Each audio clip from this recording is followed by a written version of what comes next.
தித்திக்கட்டும் இத்தமிழர் திருநாள் தி சென்னை சில்க்ஸின் ஆடைகளோடும் ஆஃபர்களோடும் மனம் கவரும் ஆடைகளுடன் இப்பொங்கலில் மகிழ்ச்சியும் பொங்கட்டும். அனைவருக்கும் இனிய பொங்கல் நல்வாழ்த்துக்கள். அரசியல்ல இருந்து திரும்பவும் சினிமாவுக்கு வந்திருக்கக்கூடிய கமல்ஹாசன் பிஸியான நடிகரா வலம் வந்துட்டு இருக்காரு. அவருடைய நடிப்புல கடைசியா வெளியான விக்ரம் திரைப்படம் மெகா பிளாக் பஸ்டர் ஹிட் ஆகியிருந்தது. அதனை அடுத்து இந்தியன் 2 வெளியாக இருக்கு. மேலும் மணிரத்னம் இயக்கத்துல தக் லைஃப் படத்துல நடிக்கிறதுக்கு கமிட் ஆகியிருக்காரு கமல்ஹாசன். கமல்ஹாசன் இந்திய சினிமாவினுடைய அடையாளங்கள்ல ஒருவர். நடிப்பு, இயக்கம், நடனம், பாடல் பாடுவது, பாடல் எழுதுறது, படங்களை தயாரிக்கிறதுன்னு சினிமாவுடைய எல்லா தளங்கள்லயும் தன்னுடைய முத்திரைய ஆழமா பதிச்சிருக்காரு.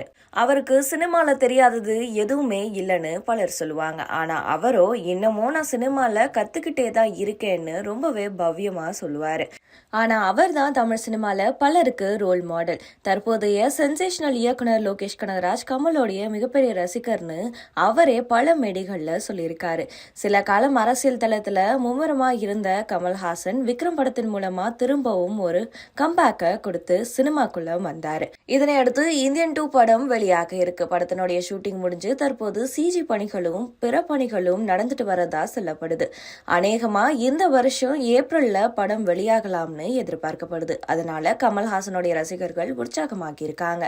சினிமால திரும்பவும் பிஸியாக ஆரம்பிச்சிருக்கக்கூடிய கமல்ஹாசன் மணிரத்னம் இயக்கத்துல தக் லைஃப் படத்துல நடிக்க கமிட் ஆகியிருக்காரு.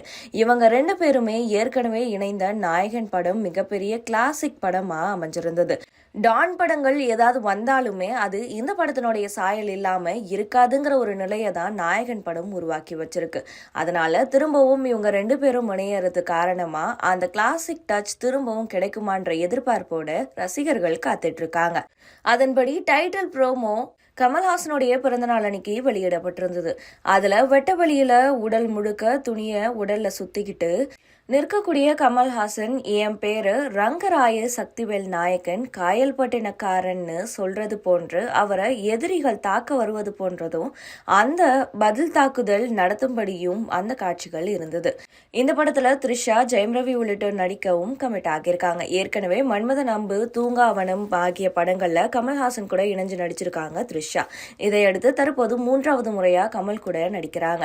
இந்த சூழல்ல தக் லைஃப் படத்தினுடைய ஷூட்டிங் இந்த மாத இறுதி கண்டிப்பா தொடங்கிடும்னு தகவல் வெளியாகி இருக்கு. படத்துல துல்கர் சல்மான், ஜெயம் ரவி, த்ரிஷா ஆகியோர் இதுவரைக்கும் கமிட் ஆகி இருந்த நிலையில படம் குறித்த புது தகவல் ஒண்ணு வெளியாகி இருக்கு. அதன்படி இந்த படத்துல நடிகை ஐஸ்வர்யா ராய் நடிக்க இருக்கிறதா சொல்லப்படுது. அவங்க கமல்ஹாசனுக்கு ஜோடியாவும் நடிக்கலாம்னும், த்ரிஷா, ஜெயம் ரவி இல்லனா துல்கர் சல்மானுக்கு ஜோடியா நடிக்கலாம்னும் பேச்சு எழுந்திருக்கு. ஒருவேளை ஐஸ்வர்யா ராய் நடிக்கிறது உண்மைனா கமல்ஹாசனுடைய திரை வாழ்க்கையில முதல் முறையா ஐஸ்வர்யா ராய் கூட ஜோடி சேர்ந்து நடிக்கிறாருங்கிறது குறிப்பிடத்தக்கது. தித்திக்கட்டும் இத்தமிழர் திருநாள் தி சென்னை சில்க்ஸின் ஆடைகளோடும் ஆஃபர்களோடும் மனம் கவரும் ஆடைகளுடன் இப்பொங்கலில் மகிழ்ச்சியும் பொங்கட்டும். அனைவருக்கும் இனிய பொங்கல் நல்வாழ்த்துக்கள்.